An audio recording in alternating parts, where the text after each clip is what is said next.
ಮೂಕ ಪ್ರಾಣಿಗಳ ರೋದನಕ್ಕೆ ಪೊಲೀಸ್ ಸಿಬ್ಬಂದಿಯ ಸ್ಪಂದನೆ ನೀಡಿದ ವಿಡಿಯೋ ಸಾಮಾಜಿಕ ಜಾಲತಾಣಗಳಲ್ಲಿ ವೈರಲ್ ಆಗಿದೆ. ಹರೀಶ್ ಮಂಜೊಟ್ಟಿ ಎಂಬವರು ತನಗೆ ರಾತ್ರಿ ಕರ್ತವ್ಯದ ವೇಳೆ ಹಸಿವಾದಾಗ ತಿನ್ನಲು ಎಂದು ತಂದಿದ್ದ ತಿಂಡಿಯನ್ನ ಶ್ವಾನಗಳಿಗೆ ತಿನ್ನಲು ಹಾಕಿ ಮೂಕ ಪ್ರಾಣಿಗಳ ಹಸಿವು ನೀಗಿಸುವ ಸಣ್ಣ ಪ್ರಯತ್ನವನ್ನ ಮಾಡಿದ್ದಾರೆ. ಸ್ವಾತಂತ್ರ್ಯ ದಿನಾಚರಣೆಯ ದಿನ ಕಬಕದಲ್ಲಿ ಉಂಟಾದ ಅಶಾಂತಿಯ ವಾತಾವರಣದ ಹಿನ್ನೆಲೆಯಲ್ಲಿ ಹೆಚ್ಚಿನ ಬಂದೋಬಸ್ತ್ಗಾಗಿ ಇವರನ್ನ ರಾತ್ರಿಯ ವೇಳೆ ಕರ್ತವ್ಯಕ್ಕೆ ನಿಯೋಜನೆ ಮಾಡಲಾಗಿದೆ. ಕಳೆದ 3 ದಿನಗಳಿಂದ ಕಬಕ ಬಸ್ ನಿಲ್ದಾಣದಲ್ಲಿ ರಾತ್ರಿ ಕರ್ತವ್ಯದಲ್ಲಿ ನಿರತರಾಗಿದ್ದಾರೆ.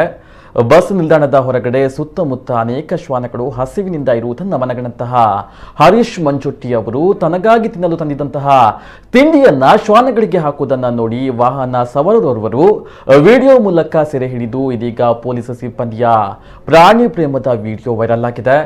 ಹರೀಶ್ ಮಂಜೊಟ್ಟಿ ಅವರು ಓರ್ವ ಕವಿ ಮಾತ್ರವಲ್ಲದೆ ಇವರ ಅನೇಕ ಸ್ವರಚಿತ ಪುಸ್ತಕಗಳು ಮಾರುಕಟ್ಟೆಯಲ್ಲಿವೆ. ಸಾಮಾಜಿಕ ಕಳಕಳಿಯುಳ್ಳ ಹರೀಶ್ ನಾಟಕಕಾರ, ವಿಮರ್ಶಕ, ಧಾರ್ಮಿಕ ವಿಚಾರಗಳ ಬಗ್ಗೆ ಆಳವಾಗಿ ಅಧ್ಯಯನ ನಡೆಸ್ತಾ ಇರುವಂತಹ ಯುವಕ. ಪೊಲೀಸ್ ಇಲಾಖೆಯಲ್ಲಿಯೂ ಉತ್ತಮ ಹೆಸರನ್ನ ಗಳಿಸ್ತಾ ಇದ್ದಾರೆ.